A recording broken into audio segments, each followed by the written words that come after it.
Hi everyone, hope you're all doing well. I just want to give you, I guess, a final update on my steamed cheese. This now has been aging, I'd say, over a month.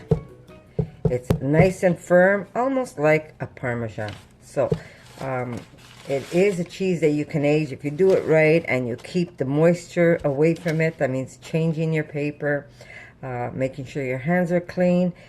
This cheese, it also will firm up like a Parmesan. So I'm just going to cut into it to show you.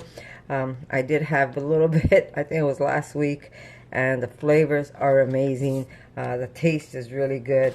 And now you have a cheese that you can grate on pasta, and if you want, you could just simply have a bowl of fruit and just cut up some of this cheese if people are coming over, some crackers, and you have a beautiful cheese to serve that really didn't cost you much except for the pulp of the nuts. But if you're going to be making nut milk, or if you're going to be making creamer, you're going to have that pulp anyhow. And if you have way too much of that pulp, what you can also do is you can freeze it. Put that pulp in a freezer, and then when you need it, pull it out and make some delicious cheese. Don't let that pulp go to waste, because you can actually utilize it in so many recipes. My daughter has made a banana cake with it, so maybe she will make a recipe for you guys. I'm going to ask her to if she doesn't mind. But you can put it in banana cake. You could put it in any kind of like a dry dehydrated cracker. I have a biscotti recipe that you can use, or you could simply just put it back and put it in some cheese. So I'm going to cut this up for you.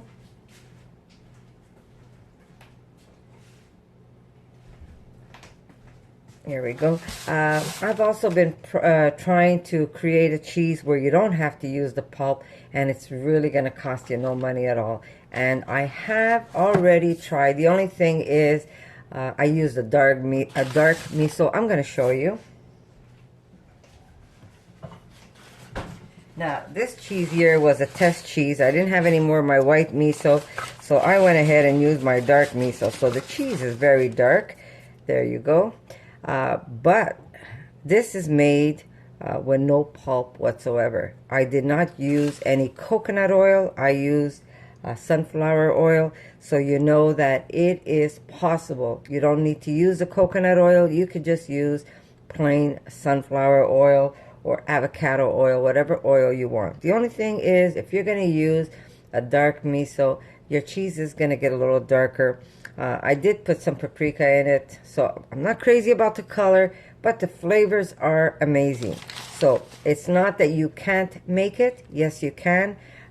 So I am going to try again and get that perfect recipe for you with the white miso, and see what else I can use to make this cheese the best cheese you can have. Now, this one here cuts just as nice. Oh yes, and I didn't use Kappa, I used agar, guys. And there you go. The cheese worked out fantastically.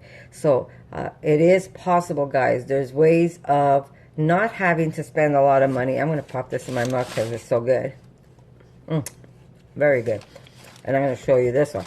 But it is possible to make cheese out of very simple ingredients, and it is just simply delicious, and you can utilize it in so many ways. And if somebody's going to come on here and say that's not cheese, well, it is cheese for us. I'd rather have this than harm any animal whatsoever. Okay, so this is over a month. I'm sure it's still nice and wet inside. Not wet, but like a fresh cheese, as if you're cutting a cheese. And I just want to show you the snap, because it is starting to become like a Parmesan cheese. There you go. And this you can grate. But again, you don't have to wait for it to age. I like it aged because I like that firm cheese. If I'm eating like a piece of bagel or a cracker, I just like to put one of these on top and maybe have some peaches on the side, and I enjoy eating it that way. Or you can take it and you can grate it on top of pasta. So I do let some of it age if it does get a chance to age, because sometimes we're just enjoying it so much we never get it to that point. But there you go. Very simple, very easy. I have a recipe up for this cheese, plus I have an update, I think it was a week later, to show you what it looks like. And this now is over a month. So this cheese has been in the refrigerator for over 4 weeks, and it's still beautiful inside, and it's still delicious. I wish you can taste how good this cheese really is. But remember, cleanliness. Your hands have to be clean. You got to make sure you're pulling moisture out. I usually coat the outside of my cheese with some starch, and if I see the starch is getting way too wet, I just simply knock what I can out of it, and I restarch it, and new paper, and let that paper pull out that moisture. But there you go, guys. Okay, guys, also I want to emphasize something. People are so concerned, you know, they all want to go vegan, and they don't like what happens to animals. A lot of people go vegan after they see those videos of those dairy cows stuck on those machines. Yet they're so obsessed with melting of cheese.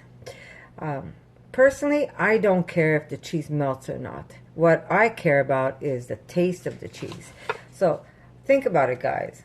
If you make a batch of cheese and your cheese doesn't melt like the ones like you were accustomed to when you used to go out and buy mozzarella cheese for the top of your pizza, or for whatever reason, I'd rather not have cheese on my pizza knowing that these animals are abused.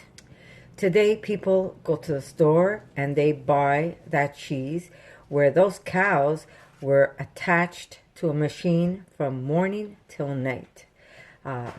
Their udders are so destroyed just by being attached to those machines. When you can make cheese, and like I said, even if it doesn't melt, but it tastes good, who cares? Really, who cares?